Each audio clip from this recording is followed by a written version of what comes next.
Hey, what's up guys? In today's video, I'm going to show you how to use Instagram Plus features.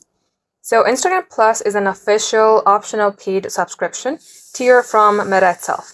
It will cost you around $3.99 per month, and it depends upon the region if the feature is available to you or not.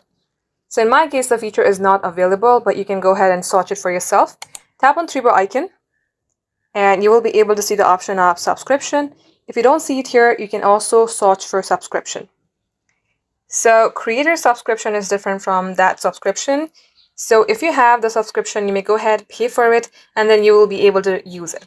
I'm going to tell you what features and what advancement there is in Instagram Plus. So first is advanced story analytics.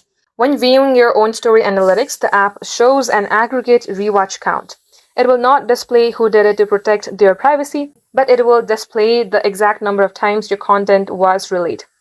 Another is 48-hour stories. When you post a regular story, you can select an option to extend its expiration, and the time limit is up to 48 hours rather than 24 hours. Another is multiple custom audience list. Now you're no longer locked up in just one close friend.